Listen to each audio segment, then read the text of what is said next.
My name's Wolfgrim and welcome back to the workshop. Today I am doing something a bit different than what the channel normally has on it. Today I'm in the workshop tinkering. I'm going to finally finish, or I hope to finish, my electric skateboard I've been working on for 2 years. I say working on for 2 years. I've been jumping on it, doing a little bit, going to do something else, jumping back and forth. It really is only about a week's worth of actual work of sitting there and tinkering.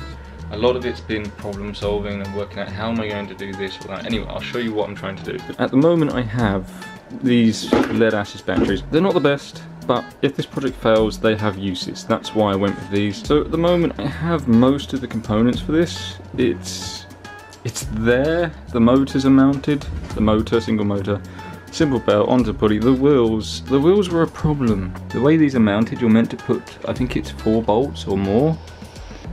But the problem is the wheels are American. This is imperial and this is metric. So obviously the holes don't line up. So I had a problem. These were expensive wheels. I think these wheels are like 80 quid for a set of 4. But they're the only wheel I could find that had the holes in it. And I tried drilling a cheap pair of wheels with a drill, and it's just drilling soft plastic's a nightmare. Don't try it. It's not fun. Working with soft material is more dangerous than you'd think. Yeah, so this is just a cheap motor. This has come as a kit from eBay. They're all over eBay. They're shipped out of China, dirt cheap. They're cheap and cheerful. They get the job done. I'm not the best electrical engineer. I did a bit of electronics. I have a rough idea. I believe this is a brushless motor because it snaps. But I believe it runs on 3-phase. Correct me if I'm wrong. Please do. I need to learn. But yeah, because my brain goes, this is 3 wires, they all have power, so it's 3-phase in my head. I may be wrong, correct? Everything, I could be wrong with many things. I have some nice heavy material here to mount everything to. I'll explain that in a minute. Actually, the general idea, these are cut oversized, is to have these on either end of the box, and then all my gubbins goes in the box. To get the space under the board, to get the heavy batteries. These are heavy. This is probably, it might actually say on here, yeah, 2.2 kilos, and I'm going to have 4 of them. I only need 3, but I'm going to have 4. Yeah, these are big batteries, and I had to actually move these. These used to be on this side of the board. The board itself is from Amazon. It's the cheapest longboard I could find. I live in a city, and do you think I can find a shop that sells longboards? No. I can't even find a helmet to wear while I'm riding this. So this one's on charge, it's nearly fully charged. These have been sitting in here for literally 2 years, these batteries. So that's the motor, that's the thing, that's the mounting, that's how I'm charging them. Not the best way, but it works. Word of warning with these power supplies, don't leave them alone. They're cheap and cheerful. They're not the best in the world, but they do the job. Everything's down to a budget, because to buy electric skateboards you can just Google it now, the prices are always changing, but you're looking at between 500 and £1,000 sterling. So yeah, the skateboard itself was, I think, £30. The motor was, I want to say 60, 80, and we're getting up quite high. The batteries I think are £12 each. This electronic circuit board, which is unbranded, again it's from China. It's cheap and cheerful, it has a anti-spark connector. I would like people to answer the question, why are these called anti-spark connectors? Is it just purely because then you can't connect them up wrong? I'd like to know the info behind that. These are all questions I don't know the answer to. I'd like to know the answer. And also, I don't know if I can put a heatsink on this, because this has some, oh I can't remember the name of them. In there is some, I can't think what they're called. Triacs? Is it Triacs? No, not Triacs. MOSFETs? I can't think of the word. I know the thing, basically it controls the motor basically. So the gist of this is wheels to the belt drive, to the motor, to the 3 wires, into the controller. From the controller you have a power switch, and I think that was a blinking LED that I cut off because I wasn't doing on it. A little speaker on there to let you know what's going on. The power goes in, goes to the batteries, and that is it. And then you have the controller, which again is cheap. Made in China, knockoff. This is not an expensive skateboard, but it's a fun little project I've wanted to do. And also the most important thing you need whenever we're working on a project is T. So yeah, today's project is to just finish this. It's all here, and it all works, it's all been tested. It just has to fit on the skateboard. It's been tested once with me on it at really low speed on a footpath, like 4 foot wide footpath. I've just realised I jump back and forth between metric and imperial, so people are not going to like that. Yeah, it's a 36 volt system, I think it is. 3 dots of 12, 2 12s of 24. I'm terrible at maths in my head.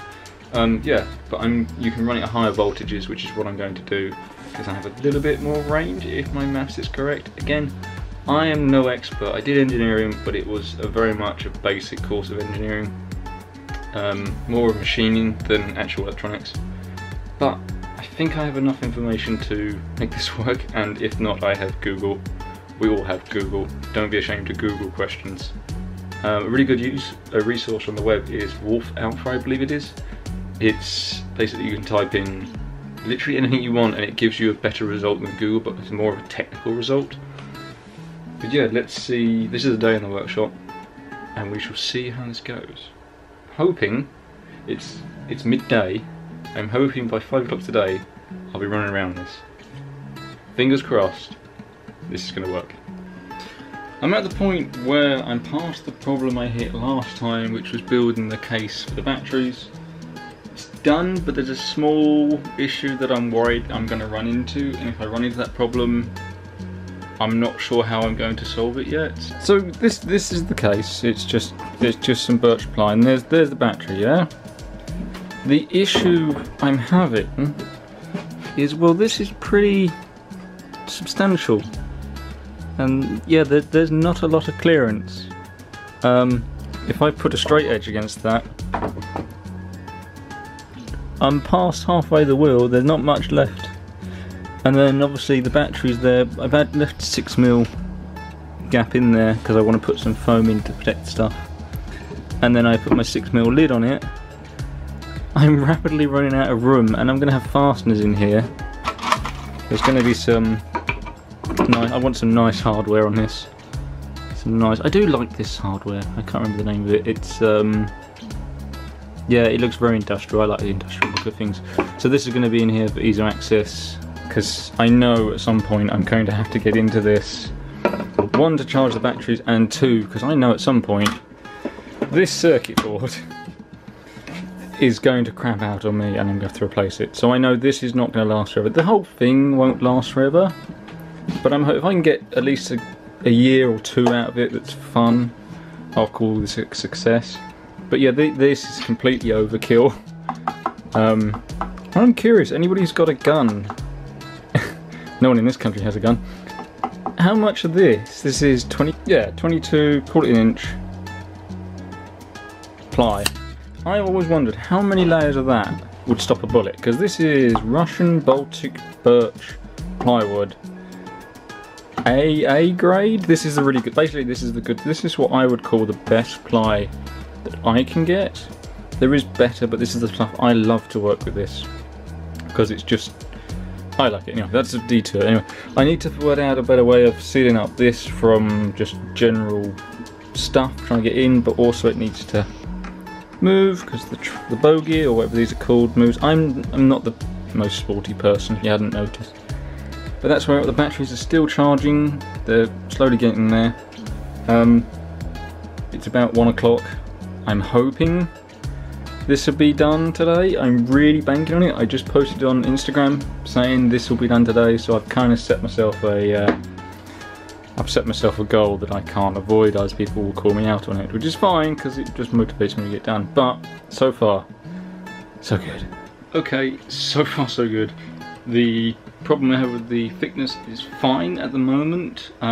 We'll see when we go down the road and see how much it all flexes, and I'll hear some sparks if it's going a bit funny. Speaking of sparks, I'm currently just going through the electronics because I'm now at the point where the hardware is done. I just need to wire up the batteries and I need to mount the circuit board somehow. And everything needs to be relatively good, because this is going to take a lot of vibration going down the road because there is no suspension and British roads are not the best. So I'll show you what currently is going on.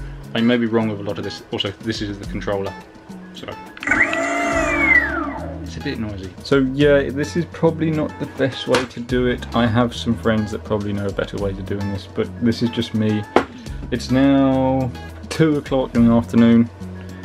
I am determined to get this done today because it's so close to being done. So that is not connected, that's just currently charging my spare battery.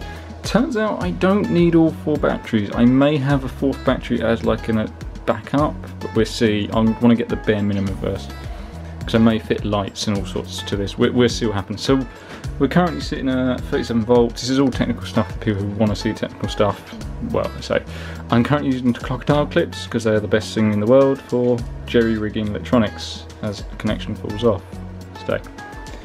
So yeah, they're all wired up in series, parallel. One of the two, I can never remember. I know what they are, but I can't remember the names of things. That's the problem I have.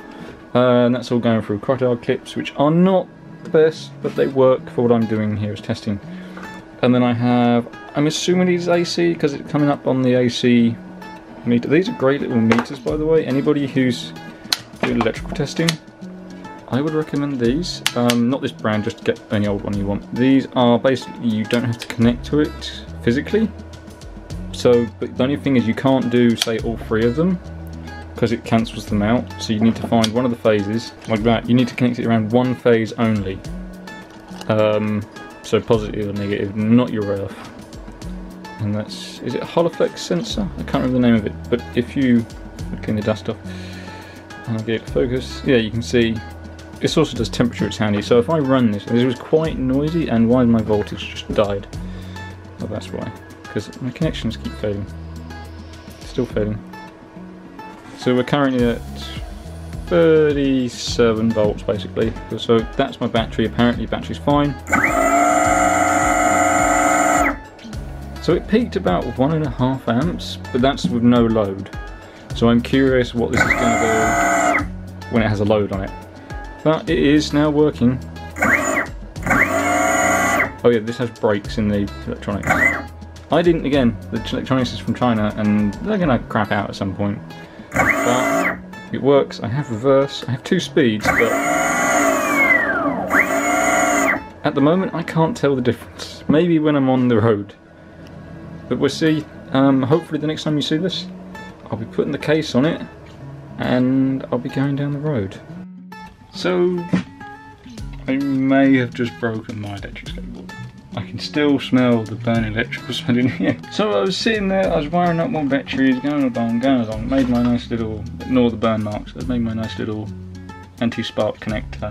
I think I wired it up backward, it went pop, so I ruined the connector. Not only after when it popped, did I thought, oh, it's just arcing. That one's dead as well. But more annoyingly, oh, that's warm. The motor controller is dead now as well.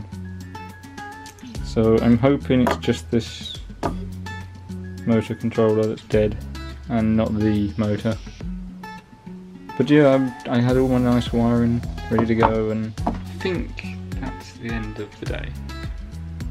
Which is somewhat annoying because it's nearly 3 o'clock. I'm not going to get another controller in time for today. So the 90-10 rule applies to making things. 90% of the time you're going to fail, 10% of the time you're going to make something amazing. At least that's how it works for me. So I've mucked this up. I'm going to plug it in the right way round. It's probably not going to work. I'm hoping that's just a resistor that's designed to fail when you wire it up backwards. But it was a lot of smoke and a lot of heat, so I've probably fried something somewhere other than that resistor. The only problem is I don't know what that resistor's value was, so I can't just go and replace it. Because I don't know what it was, because it's now a smouldering lump of carbon. I'm 99.9999% there, and that happens, but I did it dumb, I mucked up. I'm just taking a moment to accept that this is my fault. There's nothing I can do about it. Thank you for joining me. You might see me running on this in a minute, I don't know. Future me will tell you in a moment, or the video will end. But I've been Wolf Grim. This has been the workshop. and this has been my attempt at finishing my electric skateboard, which I will do at some point. I'm this close, I am this close to finishing it. But thank you very much for joining me. I've been Wolf Grim, and I shall see you all next time.